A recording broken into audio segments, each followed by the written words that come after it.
Professor, qual é a razão da sua vinda aqui em Bruxelas? A minha vinda cá a Bruxelas prende-se com a resposta a um convite que nos foi formulado pela ACP, que é a Organização África, Caraíbas e Pacífico, igualmente conhecida como a Convenção de Lomé. Na última cimeira da organização, que teve lugar em Malabo em dezembro do ano passado, a ACP decidiu criar um grupo de eminentes personalidades, de que fazem parte os antigos presidentes da Nigéria, Olusegun Obasanjo, o antigo presidente da República Dominicana, Fernando Reines, o antigo presidente das Guianas, Barret Jadeu, a antiga vice-primeira-ministra da Namíbia, Libertina Matila, o antigo secretário-geral adjunto das Nações Unidas, o professor Ibrahim Afol, e nós também somos membros. E esta organização, portanto, que se denomina o Grupo das Eminentes Personalidades, é composto por 14 personalidades de várias regiões do mundo. Mas por que esse grupo foi criado? Qual é a razão? Este grupo foi criado com a finalidade de elaborar uma estratégia de colaboração no terceiro milénio e a União Europeia. Nós sabemos que durante muitos anos as relações entre a Convenção de Lomé e a União Europeia foram sempre relações baseadas numa perspectiva paternalista. Paternalista porque eram mais relações que se fundavam em meras doações.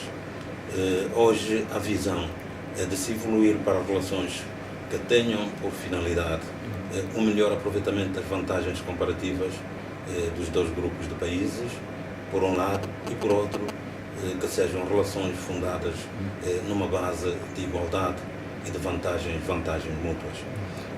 Portanto, este grupo de personalidades terá a responsabilidade justamente de reinventar a organização, de aperfeiçoar a organização e de buscar mecanismos que possam, de fato, estar à altura dos desafios da globalização e da interdependência nesta era. Então, quando fala de reinventar, quer dizer que há algo que não corre bem no seio da organização? Naturalmente, concluiu-se que, decorridos que já foram mais de 30 anos, porque a ACP surge na sequência da Convenção de Lomé, que foi celebrada em 1975, e desde aquela altura constatou-se de facto que as relações norte-sul, porque de facto este é um instrumento privilegiado do diálogo norte-sul, não evoluíram ao longo dos anos dentro das perspectivas que de facto os países fundamentalmente do sul almejavam. Bom, o que é essa organização, aliás, segue como princípios a nível de desenvolvimento?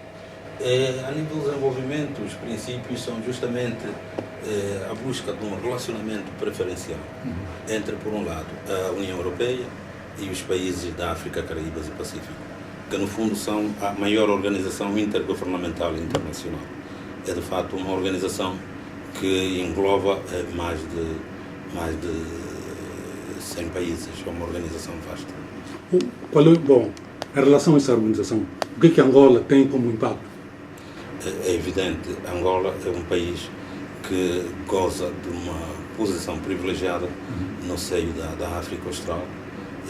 Nós sabemos o peso económico, o peso político e geoestratégico de Angola no contexto da SADC. Para além disso, há o próprio peso político.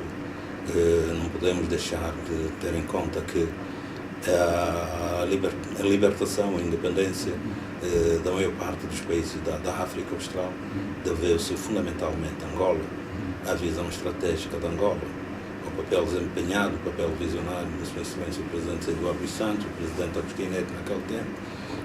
Estamos ainda recordados as primeiras palavras que foram lançadas logo no limiar da nossa independência pelo Presidente Agostinho Neto, quando dizia na Namíbia, no Zimbábue, na África do Sul, estava a continuação da nossa luta. E tudo isso, de facto, conferiu-nos um grande prestígio a nível da região e a nível internacional.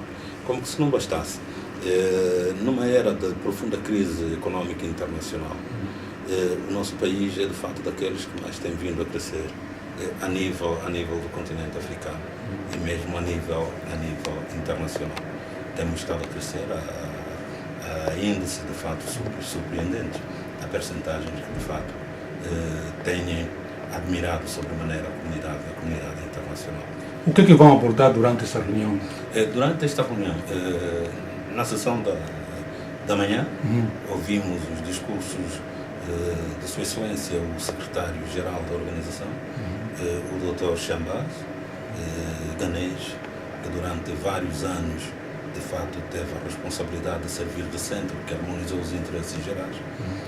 É pena que ele nos esteja já deixando também, porque foi chamado para assumir novas responsabilidades em Darfur, como representante especial das Nações Unidas. Mas hoje de manhã, de facto, ele deixou um balanço histórico de tudo quanto ele pode desenvolver ao longo destes anos. E como se não bastasse também, traçou a estratégia visionária que, em sua opinião, deve servir de base para os trabalhos futuros do grupo. Bom, sendo professor de Relação Internacional, qual é o balanço que faz desde a criação dessa organização? Será que é positivo? Será que é negativo? Antes de irmos para o balanço, eu gostaria de facto também de informar que na sessão de hoje, à tarde, nós procederemos à eleição do presidente e do vice-presidente da organização.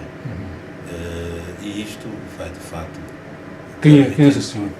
Bom, não temos ainda os nomes indicados, mas eu acredito que deverá recair num dos antigos presidentes, quer a presidência, quer a vice-presidência.